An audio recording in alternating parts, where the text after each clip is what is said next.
Hello everyone, आज हम पढ़ेंगे क्लास 9 की साइंस की बायोलॉजी का चैप्टर नंबर 2 जिसका नाम है टिश्यूज। तो पिछले चैप्टर में आपने सेल के बारे में स्टडी की थी और ये हमने पिछले चैप्टर में ही पढ़ा था कि टिश्यूज सेल्स का ग्रुप होता है। हम इस चैप्टर में टिश्यूज से रिलेटेड सभी कंसेप्ट को अच्छे से समझेंगे। तो चलिए स्टार्ट करते हैं।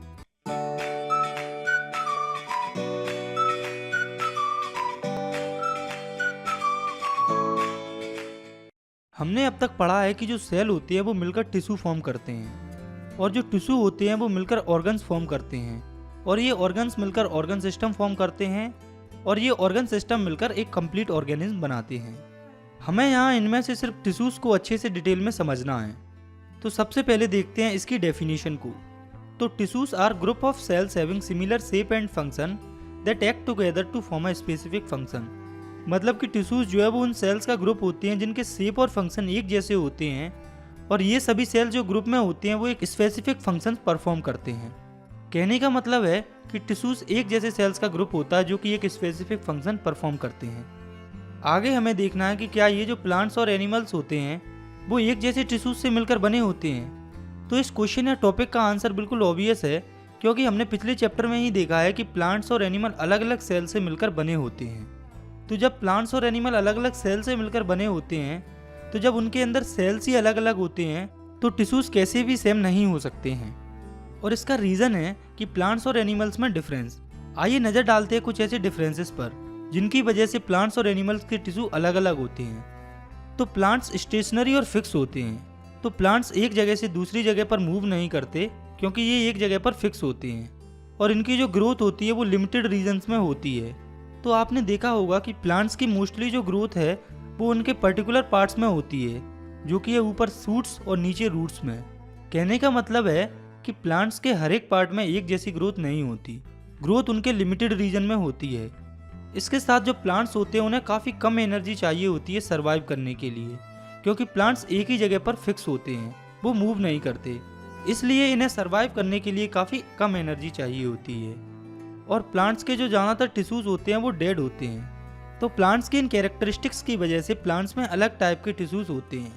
वहीं पर जो एनिमल्स होते हैं वो मूव करते हैं, उनके हर एक पार्ट में ग्रोथ होती है। आपने देखा होगा कि मोस्टली जो एनिमल्स होते हैं उनके हर एक पार्ट में अच्छे से ग्रोथ होती है और इन्हीं दो पॉइंट्स की वजह से जो एनिमल्स होते हैं उन्हें ज़्यादा एनर्जी चाहिए होती है सर्वाइव करने के लिए। इसके साथ इनके ज़्यादातर जो टिश्यूज होते हैं वो अलाइव होते हैं। तो प्लांट्स और एनिमल्स में इन्हीं डिफरेंसेस की वजह से अलग अलग टिश्यूज पाए जाते हैं। जो टिश्यूज प्लांट्स में पाए जाते हैं उन्हें प्लांट टिश्यू कहा जाता है और जो टिश्यूज एनिमल्स में पाए जाते हैं उन्हें एनिमल टिश्यू कहा जाता है। आगे हम इन दोनों टिश्यूज को काफ़ी डिटेल में समझेंगे। तो पहले हम समझते हैं प्लांट टिश्यूज को। तो जो प्लांट्स होते हैं उनमें दो टाइप के टिश्यूज पाए जाते हैं, जो कि है मेरिस्टेमेटिक टिश्यू और परमानेंट टिश्यू, जिन्हें हमें अब समझना है। तो पहले है मेरिस्टेमेटिक टिश्यू।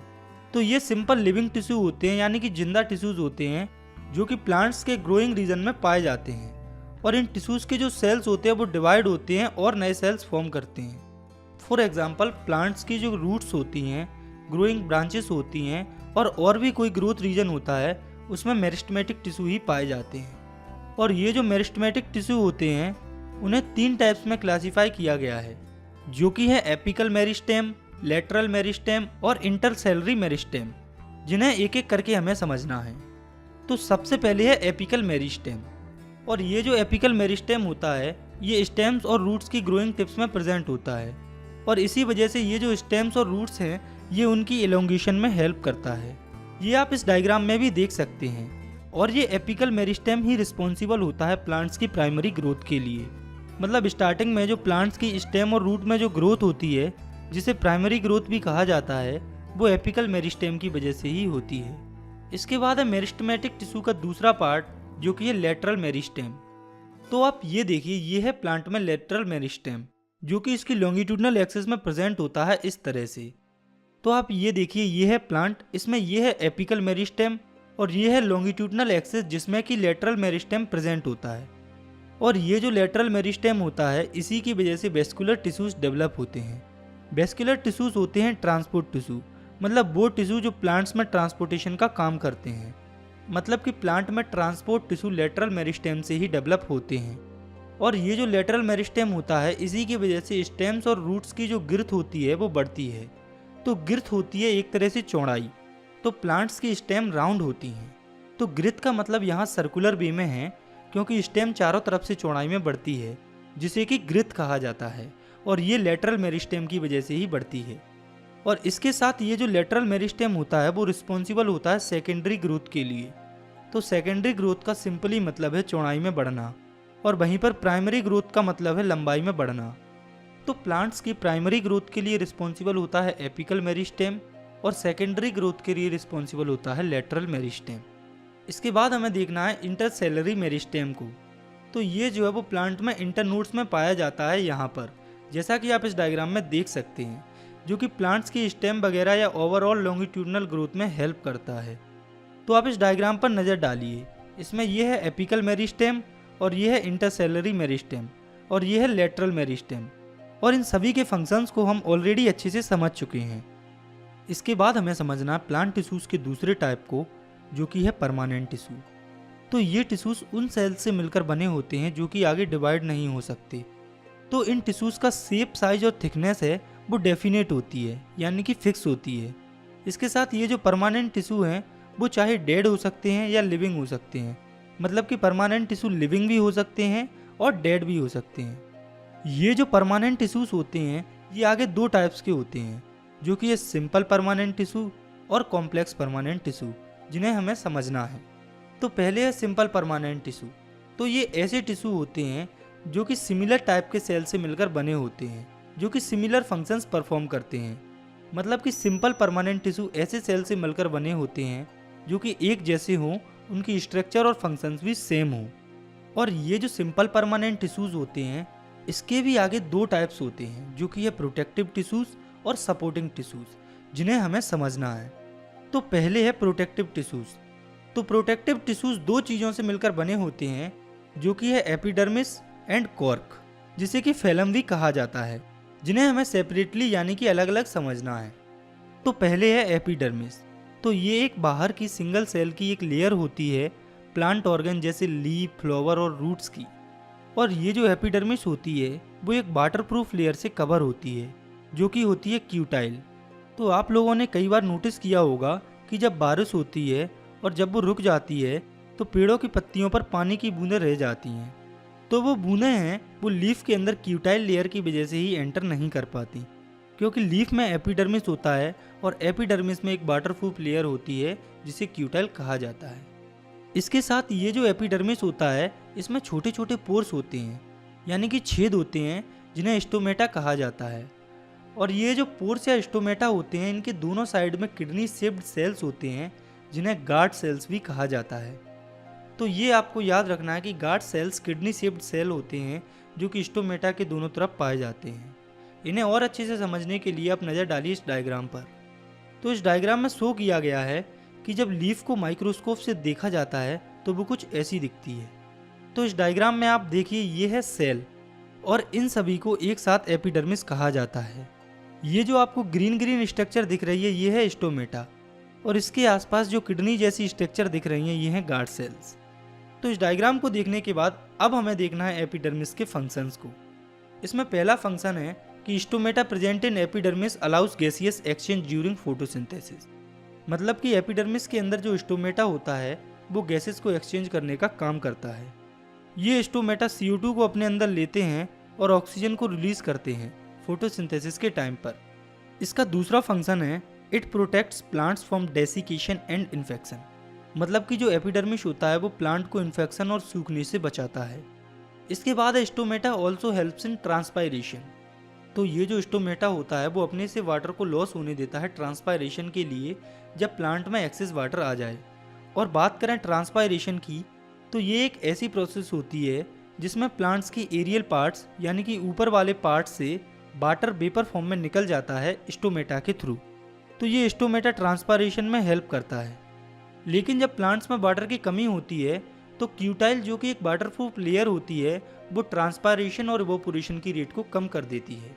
और प्रोटेक्टिव टिश्यू में आगे हमें समझना है कॉर्क और फेलम के बारे में। तो कॉर्क या फेलम बेसिकली पेड़ की छाल होती है, जो कि पेड़ के तने की आउटर कवरिंग होती है।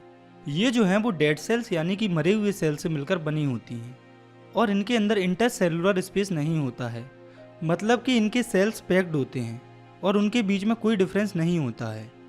और ये कॉर्क होती है। इसकी सेल वॉल में एक वैक्सी सब्सटेंस प्रेजेंट होता है जो कि है सुबेरिन। ये सेल वॉल इम्परमिएबल होती है, यानी कि इससे कोई भी चीज़ ना अंदर जा सकती है और ना ही बाहर आ सकती है। इसके साथ कॉर्क में प्रोटोप्लाज्म नहीं पाया जाता और इसका मेन रीज़न ये है क्योंकि ये डेड सेल से मिलकर बना होता है और डेड सेल के अंदर प्रोटोप्लाज्म नहीं पाया जाता। इसके बाद हमें देखना है कॉर्क और फेलम के फंक्शंस को। तो इसका पहला फंक्शन है कि ये प्लांट को टफनेस प्रोवाइड करता है और उसे किसी भी इन्फेक्शन या मैकेनिकल इंजरी से प्रोटेक्ट करती है। तो कॉर्क प्लांट को हार्ड बनाती है और ये इम्परमिएबल होने के कारण अपने आप से कुछ भी प्लांट के अंदर पास नहीं होने देती। इस तरह से कॉर्क जो है वो प्लांट को बाहरी इन्फेक्शन से प्रोटेक्ट करती है। इसका दूसरा फंक्शन है कि ये एज अ शॉक एब्जॉर्बर और इंसुलेटर की तरह काम करता है प्लांट के लिए। तो कॉर्क प्लांट को प्रोटेक्ट करता है किसी मेजर या माइनर एक्सीडेंट में, क्योंकि ये शॉक को एब्जॉर्ब करने का काम करता है। और इसके साथ ये प्लांट्स को ठंडा रहने में भी काफ़ी हेल्प करता है गर्मियों के टाइम पर। और इसका रीज़न भी यही है क्योंकि ये इम्परमिएबल होता है। इसके साथ ये जो कॉर्क होती है वो स्पोर्ट्स का सामान जैसे कि cricket bat, wooden pedals etcetera बनाने में काम आता है। तो ये थे 2 प्रोटेक्टिव टिश्यू जिनके बारे में हमें पढ़ना था। इसके बाद हमें समझना दूसरे टाइप के सिंपल परमानेंट टिश्यू को, जो कि है सपोर्टिंग टिश्यू। तो ये टिश्यूज सपोर्ट देने का काम करते हैं प्लांट्स को। और ये जो सपोर्टिंग टिश्यूज होते हैं वो 3 टाइप्स के होते हैं, जो कि है पेरेन्काइमा, कोलेनकाइमा और स्क्लेरेन्काइमा। इन तीनों को आगे हमें अच्छे से डिटेल में समझना है। तो हम शुरुआत करते हैं पेरेन्काइमा से। तो ये लिविंग सेल से बनी हुई और थिन बॉल सेल्ड ओवल और स्फेरिकल स्ट्रक्चर होती है, जिसका जो वैक्यूल है वो काफ़ी बड़ा होता है। और ये जो है वो लीव्स, रूट्स और पिथ ऑफ स्टेम, मतलब कि स्टेम की बैक साइड में पाया जाता है। और ये जो आप अपनी स्क्रीन पर डायग्राम देख रहे हैं ये है पेरेन्काइमा। और आप देख सकते हैं इसके अंदर जितने भी सेल्स हैं इनकी जो सेल वॉल है वो काफ़ी पतली है और इनके अंदर सेल्स स्फेरिकल और ओवल दोनों शेप्स में प्रेजेंट हैं। और इन सेल्स का जो वैक्यूल है वो काफ़ी बड़ा है। तो आगे हमें देखना है पेरेन्काइमा के फंक्शंस को। तो इसका पहला फंक्शन है कि ये फूड को स्टोर करते हैं लार्ज वैक्यूल्स के अंदर। इसके साथ ये जो पेरेन्काइमा है वो सेल्स को टर्गिडिटी प्रोवाइड करता है, यानी कि उसे वाटर होल्ड करने में हेल्प करता है। और ऐसा इसलिए होता है क्योंकि पेरेन्काइमा में लार्ज वैक्यूल होता है जिसमें कि पहले से ही एक्सेस वाटर होता है, तो इसीलिए ये सेल को टर्गिडिटी प्रोवाइड करने में हेल्प करता है। इसका तीसरा फंक्शन है कि पेरेन्काइमा फोटोसिंथेसिस में हेल्प करता है, मतलब कि प्लांट्स को खाना बनाने में हेल्प करता है। इसके साथ ये जो पेरेन्काइमा है वो बाउंड रिपेयर करता है और न्यू ग्रोथ करता है, मतलब कि प्लांट्स में अगर कोई घाव हो जाता है तो पेरेन्काइमा उसे रिपेयर करता है। और प्लांट्स के अंदर जो भी नई ग्रोथ होती है वो पेरेन्काइमा की वजह से ही होती है। और ये पेरेन्काइमा ही एक्वाटिक प्लांट्स में बियोन्सी को कंट्रोल करता है। तो जो एक्वाटिक प्लांट्स होते हैं यानी कि पानी वाले प्लांट्स, उन्हें ये पेरेन्काइमा बियोन्सी कंट्रोल, मतलब उन्हें सिंक और फ्लोट करने के लिए हेल्प करता है। इसके बाद हमें देखना सपोर्टिंग टिश्यू के दूसरे टाइप को, जो कि है कोलेनकाइमा। तो ये टिश्यू लिविंग सेल से मिलकर बने होते हैं जिनकी सेल वॉल कॉर्नर्स पर काफ़ी मोटी होती है। और ये जो है वो फिलर टिश्यू फॉर्म करते हैं प्लांट्स के सॉफ्ट पार्ट में। और ये जो है वो कॉर्टेक्स में, प्राइमरी स्टेम्स की पिथ में, रूट की एपिडर्मिस के नीचे पाए जाते हैं। ये कोलेनकाइमा एक तरह से प्लांट्स के सॉफ्ट पार्ट में जगह को भरने के काम में आते हैं। आप इस डायग्राम को देखिए तो इसमें दिख रहा है कि ये जो सभी सेल्स हैं ये कॉर्नर पर काफ़ी थिक हैं और प्लांट्स के सॉफ्ट पार्ट में पाए जाते हैं। और बात करें इसके फंक्शंस की, तो इसका पहला फंक्शन है कि ये प्लांट के पार्ट को फ्लेक्सिबिलिटी प्रोवाइड करता है। तो प्लांट्स के पार्ट में जो भी फ्लेक्सिबिलिटी होती है वो कोलेनकाइमा की वजह से ही होती है। इसके साथ ये प्लांट को मैकेनिकल सपोर्ट भी प्रोवाइड करता है, मतलब एक तरह से ये प्लांट्स को किसी भी एक्सीडेंटल केस में टूटने से बचाता है। और ये जो कोलेनकाइमा है वो प्लांट्स में बैकएंड प्लेस को भरने का भी काम करता है। तो क्योंकि कोलेनकाइमा के सेल्स की बॉल काफ़ी मोटी होती है और वो ज़्यादा एरिया कवर करती है, इसीलिए जो कोलेनकाइमा होती है वो प्लांट्स में बैकएंड प्लेस को भरने के काम में आती है। आगे हमें देखना है तीसरी सपोर्टिव टिश्यू को, जो कि है स्क्लेरेन्काइमा। तो ये एक स्ट्रेंथिंग टिश्यू होता है जिसके सेल्स डेड होते हैं और इसकी सेल वॉल काफ़ी ज़्यादा थिक होती है, जो कि लिग्निन की बनी होती हैं। लिग्निन जो है वो काफ़ी हार्ड सब्सटेंस होता है। और बात करें स्क्लेरेन्काइमा की लोकेशन की, तो ये स्टेम्स में वस्कुलर बंडल्स की तरफ, लीव्स की बेन्स में और सीड और नट्स की जो हार्ड कवरिंग होती है उसमें प्रेजेंट होते हैं। और इसका मेन फंक्शन होता है कि ये प्लांट्स के पार्ट को स्ट्रेंथ प्रोवाइड करता है। आगे हम समझते हैं दूसरे टाइप के प्लांट टिश्यू को, जो कि है कॉम्प्लेक्स परमानेंट टिश्यू। तो ये वो टिश्यू होते हैं जिनमें कि एक से ज़्यादा टाइप के सेल्स पाए जाते हैं जो कि मिलकर एक यूनिट की तरह काम करते हैं। इन टिश्यूज़ को कंडक्टिंग या वेस्कुलर टिश्यूज़ भी कहा जाता है। कंडक्टिंग और वेस्कुलर टिश्यू का मतलब है ट्रांसपोर्टेशन टिश्यू। ये टिश्यूज़ ऑर्गेनिक मटेरियल, वाटर और मिनरल्स को ऊपर और नीचे ट्रांसपोर्ट करने का काम करते हैं। और ये जो कॉम्प्लेक्स परमानेंट टिश्यूज़ होते हैं वो दो टाइप्स के होते हैं, जो कि है जाइलम और फ्यूलम, जिन्हें एक एक करके हमें समझना है। तो पहले हम समझते हैं जाइलम को। तो जाइलम एक वेस्कुलर टिश्यू होता है प्लांट के अंदर, जो कि वाटर और डिसॉल्व न्यूट्रिएंट्स को रूट्स से ऊपर की तरफ ट्रांसपोर्ट करता है। मतलब कि जाइलम का मेन काम होता है वाटर और डिसॉल्व न्यूट्रिएंट्स को ऊपर की तरफ ट्रांसपोर्ट करना रूट्स के थ्रू। तो ये तो अभी हम पहले ही पढ़ चुके हैं कि कॉम्प्लेक्स परमानेंट टिश्यू एक से ज़्यादा टाइप के सेल से मिलकर बने होते हैं। और इसी तरह से ये जो जाइलम टिश्यू होता है वो भी 4 टाइप के सेल से मिलकर बना होता है, जो कि है ट्रेकियार्ड्स, बेसल्स, जाइलम पैरेन्काइमा और जाइलम स्क्लेरेन्काइमा। इन चारों सेल्स को अब हमें समझना है। तो पहले है ट्रेकियार्ड्स। तो ये जाइलम के अंदर इलोंगेटेड यानी कि लंबे डेड सेल्स होते हैं, जो कि वाटर के कंडक्शन या ट्रांसपोर्ट में इन्वॉल्व होते हैं। इसको और अच्छे से समझने के लिए आप नज़र डालिए इस डायग्राम पर। यह है जाइलम। इसके अंदर आप ये जो लंबे डेड सेल्स देख रहे हैं ये है ट्रेकियार्ड्स, जो कि वाटर के ट्रांसपोर्ट में इन्वॉल्व होते हैं। इसके बाद जाइलम के अंदर दूसरे टाइप का सेल है बेसल्स। तो ये सिलेंड्रिकल ट्यूब जैसी स्ट्रक्चर होती है, जो कि एक के ऊपर एक रखी होती है, और ये वाटर के ट्रांसपोर्ट के लिए चैनल फॉर्म करती है। तो वाटर के ट्रांसपोर्टेशन में जाइलम के अंदर सबसे मेन रोल बेसल्स का ही होता है। और इस डायग्राम में जो आपको सिलेंड्रिकल टाइप की स्ट्रक्चर दिख रही है यह है वेसल्स, जो कि आप देख सकते हैं कि एक के ऊपर एक रखी हुई है। इसके बाद है जाइलम टिश्यू की तीसरी सेल्स, जो कि है जाइलम पैरेन्काइमा। तो ये थिक सेल्स होते हैं जो कि कार्बोहाइड्रेट, लिपिड्स या कहें फूड को स्टोर करते हैं स्टार्च के फॉर्म में। और ये जो स्ट्रक्चर आपको इस डायग्राम में दिख रही है यह है जाइलम पैरेन्काइमा। और जाइलम के अंदर चौथा सेल जिसके बारे में हमें समझना है वो है जाइलम स्क्लेरेन्काइमा। तो ये नॉन लिविंग फाइबर्स होते हैं जिनकी सेल वॉल थिक होती है, और ये जाइलम को मैकेनिकल सपोर्ट प्रोवाइड करने का काम करती हैं। और बात करें इसकी लोकेशन की तो वो डायरेक्टली विजिबल नहीं है जाइलम के अंदर, लेकिन ये जो है वो ट्रेकियार्ड्स और जाइलम पैरेन्काइमा के बीच में प्रेजेंट होती हैं इस तरह से। और इसका मेन काम होता है जाइलम टिश्यू को मेंटेन रखना या मैकेनिकल सपोर्ट प्रोवाइड कराना। तो आपको जाइलम टिश्यू के अंदर सभी सेल्स के फंक्शंस को अच्छे से याद रखना है, क्योंकि ये एग्जाम में काफ़ी बार पूछे जाते हैं। इसके बाद हमें देखना है कॉम्प्लेक्स परमानेंट टिश्यू के दूसरे टाइप को, जो कि है फ्यूलम। तो फ्यूलम भी एक वेस्कुलर या ट्रांसपोर्ट टिश्यू होता है प्लांट्स में, जो कि शुगर और मेटाबॉलिक प्रोडक्ट्स को प्लांट्स में ट्रांसपोर्ट करता है। फ्यूलम के अंदर एक इम्पोर्टेंट पॉइंट है जो कि आपको याद रखना है कि फ्यूलम के अंदर जो फूड और ऑर्गेनिक कंपाउंड्स होते हैं वो अपवर्ड्स और डाउनवर्ड्स दोनों साइड में ट्रांसपोर्ट होते हैं। और हम जानते हैं कि प्लांट्स के अंदर मोस्टली खाना लीव्स के अंदर बनता है, तो फ्यूलम फूड का ट्रांसपोर्टेशन लीव से ही करता है अपवर्ड और डाउनवर्ड डायरेक्शन में। और अगर हम बात करें फ्यूलम के डायग्राम की तो वो कुछ ऐसा दिखता है। और ये जो फ्यूलम होता है वो भी 4 टाइप के सेल से मिलकर बना होता है, जो कि हैं sieve tubes, companion cells, phloem fibres and phloem parenchyma, जिन्हें अब हमें समझना है। तो पहले है सीव ट्यूब्स। तो प्लांट्स के अंदर जो भी ऑर्गेनिक कंपाउंड या फूड बनता है वो सीव ट्यूब से ही ट्रांसपोर्ट होता है। मतलब कि फोटोसिंथेसिस के टाइम पर प्लांट के अंदर जो भी फूड बनता है वो सब सीव ट्यूब्स के थ्रू ही ट्रांसपोर्ट होता है। आप फ्यूलम के अंदर ये जो स्ट्रक्चर देख पा रहे हैं ये हैं सीव ट्यूब्स। इसके बाद फ्यूलम के अंदर दूसरा सेल्स होता है कंपेनियन सेल्स। तो ये सेल्स शुगर की एक्टिविटी को रेगुलेट करते हैं सीव ट्यूब्स के अंदर। मतलब कि सीव ट्यूब्स के अंदर जो भी फूड ट्रांसपोर्ट होता है उसे कंपेनियन सेल्स ही डिसाइड करती हैं कि ये फूड ऊपर की तरफ ट्रांसपोर्ट होगा या नीचे की तरफ ट्रांसपोर्ट होगा। तो कंपेनियन सेल्स एक तरह से फूड के ट्रांसपोर्ट की डायरेक्शन को डिसाइड करती हैं। और बात करें इन सेल्स की लोकेशन की फ्यूलम के अंदर, तो ये सेल्स सीव ट्यूब से एसोसिएटेड रहते हैं, जैसा कि आप इस डायग्राम में देख सकते हैं। इसके बाद हमें समझना फ्यूलम फाइबर्स को। तो इनके बारे में दिया हुआ है कि ये सीव ट्यूब्स के पास में प्रेजेंट होते हैं और ये सीप ट्यूब्स को मैकेनिकल सपोर्ट प्रोवाइड करते हैं।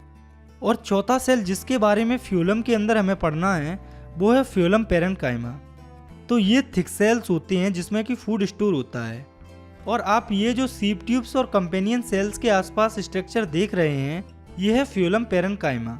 यहाँ आपको बस इनके फंक्शंस को याद रखना है। तो चलिए अब हम एक बार नज़र डालते हैं कि अब तक हमने इस चैप्टर में क्या क्या पढ़ा है। तो हमने देखा कि टिश्यू के दो टाइप्स होते हैं जो कि है प्लांट टिश्यू और एनिमल टिश्यू। और ये जो प्लांट टिश्यू होते हैं इसके भी फर्दर दो टाइप होते हैं जो कि है मेरिस्टेमेटिक टिश्यू और परमानेंट टिश्यू। ये जो मेरिस्टेमेटिक टिश्यू होता है इसके भी तीन टाइप होते हैं जो कि है एपिकल मेरिस्टेम, लेटरल मेरिस्टेम और इंटरसेलरी मेरिस्टेम। वहीं पर ये जो परमानेंट टिश्यू होते हैं वो आगे दो टाइप के होते हैं जो कि है सिंपल परमानेंट टिश्यू और कॉम्प्लेक्स परमानेंट टिश्यू। तो सिंपल परमानेंट टिश्यू के भी दो टाइप होते हैं जो कि है प्रोटेक्टिव टिश्यू और सपोर्टिव टिश्यू। प्रोटेक्टिव टिश्यू के भी दो पार्ट होते हैं जो कि है एपिडर्मिस और कॉर्क। वहीं पर सपोर्टिव टिश्यू तीन टाइप के होते हैं जो कि है पैरेन्काइमा, कोलेनकाइमा और स्क्लेरेन्काइमा। और वहीं पर जो कॉम्प्लेक्स परमानेंट टिश्यू होते हैं वो भी फर्दर टू टाइप्स के होते हैं जो कि है जाइलम और फ्योलम। तो इन सभी टिश्यूज के बारे में अभी कुछ टाइम पहले हम अच्छे से समझ चुके हैं। तो ये सभी प्लांट टिश्यूज थे। तो प्लांट टिश्यूज को समझने के बाद अब हम समझते हैं दूसरे टाइप के टिश्यूज को जो कि है एनिमल टिश्यूज। तो एनिमल टिश्यूज स्पेशलाइज्ड टिश्यूज होते हैं जो कि सिर्फ एनिमल्स में पाए जाते हैं। और ये जो एनिमल टिश्यूज होते हैं वो चार टाइप के होते हैं जो कि है epithelial tissue, connective tissue, muscular tissue और नर्वस टिश्यू समझना है। तो सबसे पहले है एपिथेलियल टिश्यू। तो एपिथेलियल टिश्यू को एपिथेलियम टिश्यू भी कहते हैं। तो ये टिश्यू सिंगल लेयर की सेल से बने होते हैं और इनके अंदर जो ब्लड वेसल्स होती हैं वो एब्सेंट होती हैं। और ये टिश्यू सभी ऑर्गन्स को कवर करते हैं जैसे कि स्किन, माउथ की लाइनिंग, ब्लड वेसल्स की लाइनिंग, किडनी ट्यूब्स, ये सब एपिथेलियल टिश्यू से मिलकर बने होते हैं। एपिथेलियल टिश्यू के बारे में याद रखने वाली बात यह है कि इनमें ब्लड वेसल्स एब्सेंट होती हैं और ये सेल की सिंगल लेयर से फॉर्म होते हैं। और ये जो एपिथेलियम टिश्यू होता है उसे फर्दर चार पार्ट्स में क्लासिफाई किया जाता है जो कि है squamous epithelium, cuboidal epithelium, columnar epithelium और स्ट्रेटिफाइड स्क्वेमस एपिथेलियम। तो अब हम इन चारों पार्ट को एक एक करके डिटेल में समझते हैं। तो स्टार्ट करते हैं स्क्वेमस एपिथेलियम से। तो स्क्वेमस एपिथेलियम के अंदर जो सेल्स होते हैं वो एंड टू एंड अरेंज होते हैं जैसे कि फ्लोर पर टाइल्स अरेंज होती हैं। और ये स्क्वेमस एपिथेलियम ब्लड वेसल्स, टंग की जो कवरिंग होती है, हमारी स्किन, इन सब को फॉर्म करती है। इसके साथ ये जो स्क्वेमस एपिथेलियम होता है वो हमारी कैविटीज की जो लाइनिंग होती है जैसे कि माउथ की कैविटी, ओसोफेगस की कैविटी, नोज की एल्यूबलाई, उनको फॉर्म करता है। और स्क्वेमस एपिथेलियम के अंदर जो एपिथेलियल सेल्स होते हैं जो कि स्किन को फॉर्म करते हैं वो लेयर्स में अरेंज होते हैं उसको टूटने, फटने या फिर किसी और भी मैकेनिकल लॉस से प्रिवेंट करने के लिए। और अब आप नज़र डालिए इस डायग्राम पर। तो ये है स्क्वेमस एपिथेलियम। तो इसमें आप देख सकते हैं कि जो सभी सेल्स हैं वो एंड टू एंड जुड़े हुए हैं। इसके बाद हमें समझना है दूसरे एपिथेलियल टिश्यू को जो कि है क्यूबॉइडल एपिथेलियम। तो इस टिश्यू के जो सेल्स होते हैं वो क्यूब शेप में होते हैं जैसा कि आप इस डायग्राम में देख सकते हैं। और ये टिश्यू एपिथेलियम टिश्यू को मैकेनिकल सपोर्ट प्रोवाइड करता है। और ये किडनीज में, थायराइड वेसल्स में, सलेवरी ग्लैंड्स और स्वेट ग्लैंड्स में पाया जाता है। इसके साथ ये जर्मिनल एपिथेलियम फॉर्म करता है एनिमल्स के प्राइवेट पार्ट्स जैसे टेस्टिस और ओवरी पर। जर्मिनल एपिथेलियम का मतलब होता है उनकी आउटर लेयरिंग। तो क्यूबॉइडल एपिथेलियम प्राइवेट पार्ट की आउटर लेयरिंग को फॉर्म करता है। इसके बाद आगे हमें समझना है कोल्यूमिनर एपिथेलियम के बारे में।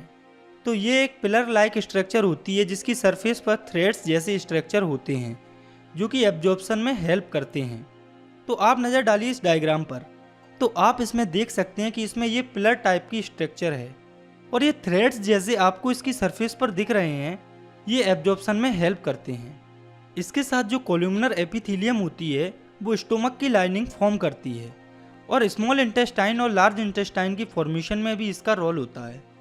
इसके बाद लास्ट एपिथेलियम टिश्यू है स्ट्रेटिफाइड स्क्वेमस एपिथेलियम। तो जब काफ़ी सारी स्क्वेमस एपिथेलियम लेयर्स में अरेंज्ड होते हैं तो उसे स्ट्रेटिफाइड स्क्वेमस एपिथेलियम कहा जाता है। आप इस डायग्राम पर नज़र डालिए, ये है स्ट्रेटिफाइड स्क्वेमस एपिथेलियम। तो इसमें आप देख सकते हैं कि काफ़ी सारे स्क्वेमस एपिथेलियम लेयर्स में अरेंज हैं और ये स्ट्रेटिफाइड स्क्वेमस एपिथेलियम यूटेराइन और ओसोफेगस में पाया जाता है। तो यूटेराइन एक फीमेल रिप्रोडक्टिव पार्ट होता है और ओसोफेगस होती है फूड पाइप, जो कि फूड को माउथ से स्टोमक में ले जाती है। इसके बाद हमें समझना है एनिमल टिश्यू के दूसरे टाइप को, जो कि है कनेक्टिव टिश्यू। तो ये बेसिकली वो टिश्यूज होते हैं जिनके सेल्स ऑल ओवर बॉडी में फैले रहते हैं और इन टिश्यूज का बेसिक फंक्शन होता है डिफरेंट ऑर्गन्स को कनेक्ट करना और सपोर्ट प्रोवाइड करना। और ये जो कनेक्टिव टिश्यू होते हैं ये भी फर्दर 4 टाइप्स के होते हैं, जो कि है areolar tissues, adipose tissues, skeletal tissues और फ्लूइड टिश्यूज। इन्हें भी हमें नंबर बाय नंबर अच्छे से समझना है। तो सबसे पहले है एरोलर टिश्यू। तो ये टिश्यू स्किन में, ब्लड वेसल्स के आसपास नर्व्स में और बोन मैरो यानी कि हड्डियों के बीच में पाया जाता है। और इसका फंक्शन है कि जो हमारे अंदर के ऑर्गन्स होते हैं उनमें ये भरे होते हैं या पाए जाते हैं। इसके बाद हमें समझना है एडिपोज टिश्यू के बारे में। तो ये टिश्यू हमारी आउटर स्किन के नीचे प्रेजेंट होता है और हमारे हार्ट, ब्रेन और आईबॉल्स के आसपास चारों तरफ प्रेजेंट होता है। और बात करें इसके फंक्शन की, तो इसका मेन फंक्शन है कि ये एज अ इंसुलेटर काम करता है और हमारी बॉडी में से हीट के लॉस को प्रिवेंट करता है या रोकता है। और इसके बाद कनेक्टिव टिश्यू में तीसरा टिश्यू है स्केलेटल टिश्यू। तो स्केलेटल टिश्यू इन 4 चीज़ों से मिलकर बना होता है, जो कि है बोन्स, लिगामेंट, टेंडन्स, कार्टिलेज। तो पहले हम समझते हैं बोन्स को। तो ये हमारी बॉडी का फ्रेमवर्क यानी कि ढांचा बनाती हैं, जो कि हमारी बॉडी को सपोर्ट प्रोवाइड करती हैं। ये नॉन फ्लेक्सिबल होती हैं और ये मेनली कैल्शियम और फॉस्फोरस से बनी होती हैं। इसके बाद है लिगामेंट्स। तो लिगामेंट्स जो हैं वो 2 बोन्स को आपस में कनेक्ट करते हैं और ये काफ़ी फ्लेक्सिबल होती हैं। तो 2 बोन्स के बीच में जो जॉइंट होता है जिससे वो जुड़ी होती हैं उसे लिगामेंट ही कहा जाता है। इसके बाद हमें देखना है टेंडन्स को। तो जो टेंडन्स होते हैं वो मसल्स को बोन से कनेक्ट करते हैं। तो बेसिकली मसल्स जो बोन से जुड़ी होती हैं वो टेंडन्स के कारण ही जुड़ी होती हैं। टेंडन्स फाइबर्स से बने होते हैं जिनमें काफ़ी ज़्यादा स्ट्रेंथ होती है और इनकी फ्लेक्सिबिलिटी लिमिटेड होती है। टेंडन्स की फ्लेक्सिबिलिटी बोन से ज़्यादा होती है और लिगामेंट्स से कम होती है। इसके बाद स्केलेटल टिश्यू में चौथी चीज़ जो हमें पढ़नी है वो है कार्टिलेज। तो कार्टिलेज काफ़ी ज़्यादा फ्लेक्सिबल होता है बोन्स के कंपैरिजन में और ये कम हार्ड होता है, जो कि प्रोटीन्स और शुगर्स से बना होता है और ये नोज़, ईयर और लैरिंग्स में प्रेजेंट होता है। तो आप चाहें तो कार्टिलेज को अभी अपने कान को पकड़कर एक्सपीरियंस कर सकते हैं। इसके बाद हमें समझना है कनेक्टिव टिश्यू के चौथे टाइप को, जो कि है फ्लूइड या वैस्कुलर टिश्यू। तो इनमें मेनली वो टिश्यू होते हैं जो कि बॉडी में से एक जगह दूसरी जगह फ्लो करते हैं।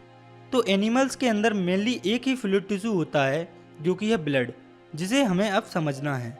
तो ब्लड जो है वो हमारी बॉडी में काफ़ी सारे सब्सटेंस जैसे कि गैसेस, हार्मोन्स, ऑर्गेनिक सब्सटेंस, इन सब को ट्रांसपोर्ट करने का काम करता है।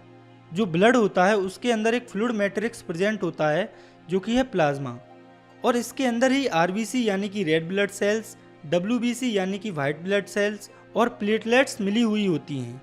इसके साथ ब्लड के अंदर कुछ प्रोटीन, सॉल्ट्स और हार्मोन्स भी प्रेजेंट होते हैं। तो अब हम आरबीसीज, डब्ल्यूबीसीज और प्लेटलेट्स को थोड़ा सा समझ लेते हैं। तो पहले है आरबीसीज। तो आरबीसी का फुल फॉर्म होता है रेड ब्लड सेल्स।